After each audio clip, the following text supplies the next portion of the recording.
શાક બનાવવા માટે આપણે આ 6 થી 7 નંગ બટેકા લીધા છે, પછી આપણા વટાણા છે, એના ગ્રેવી કરવાની છે, એમાં ટમેટા, મરચાં, આદુ અને લીંબુ, તેની આપણે ગ્રેવી કરશું. બાકી આ રૂટીનના મસાલા છે, હળદર ને મરચું, નિમક, હિંગ, આ ગરમ મસાલો, ધાણા ભાજી વઘાર માટે તેલ. તો પહેલાં આપણે બટેકાની છાલ ઉતારીને બટેટા બાફવા પહેલાં મૂકી દઈએ.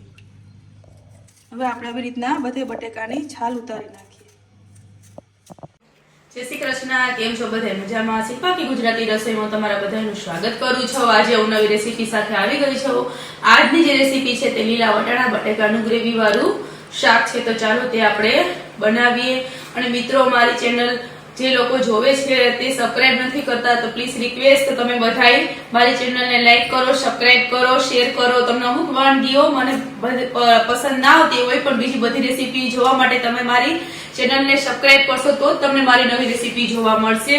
તો ચાલો મિત્રો, આપણે હવે ગેસ ચાલુ કરી દઈએ અને આ બટેટા છે છાલ ઉતારી નાખી, તેને આપણે બાફવા મૂકી દઈએ. આમાં આપણે 2 સીટી જેવું કરી નાખીએ. હવે આપણે બટેટા બાફવા મૂકી દીધા છે. આપણે હવે ગ્રેવી બનાવી નાખીએ. એમાં મેં આ 2 ઝીણા મરચાં લીધા છે, જે તીખા. હવે આપણે આ ટમેટાના છે તે આવી રીતના આપણે મોટા મોટા કટકા કરી નાખીએ, કારણ કે આપણે ગ્રેવી જ બનાવવાની છે. એટલે ગ્રેવી વાળું શાક એકદમ સરસ થાય છે, પંજાબી શાક જેવું. આપણે પરોઠા, પૂરી, રાઈસ સાથે બહુ જ સરસ લાગે છે. હવે આપણે આમાં 3 ટમેટા જેવું નાખી દીધું છે. આદુનો ટુકડો છે તેના મેં 2 કટકા કરી નાખ્યા છે તે, અને આપણે 8 થી 10 નંગ જેટલી લસણની કરી છે તે પણ આમાં ઉમેરી દીધી છે. હવે આપણે એક આ 2 નંગ ડુંગળીના અંદર ઉમેરી દઈશું, મોટા ફાડા કરીને. હવે આપણે આ ડુંગળી છે તેના પણ આપણે આવી જ રીતના 4 મોટા ફાડા કરીને આમાં ઉમેરી દઈશું.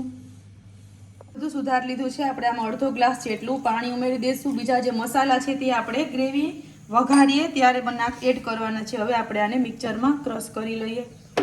હવે આપણે આ ગ્રેવી બની ગઈ છે. હવે આપણે એક તપેલી મેં ગેસ ઉપર મૂકી દીધી છે. તેમાં આપણે પહેલા ગ્રેવી વઘારવાની છે. પહેલા આપણે હવે આમાં તેલ ઉમેરી દઈએ. તેલનું પ્રમાણ વધારે લેવાનું છે, કારણ કે આપણે ગ્રેવી વાળું શાક છે એટલા માટે. આપણે બટેટા બફાઈ ગયા છે અને આપણે બધાય પ્લેટમાં લઈ આવી રીતના આપણે બાફવાના છે, જે એકદમ સરસ આખા જ રહેવા જોઈએ. એકદમ માવો થઈ જાય એવા નથી બાફવાના.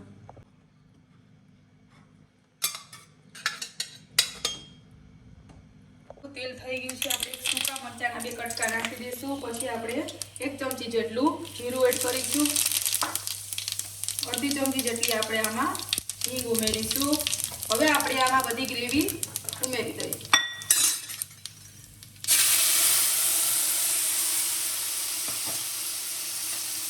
હવે આને 2 થી 3 મિનિટ સુધી આપણે એકદમ સરસ ચડવા દઈએ.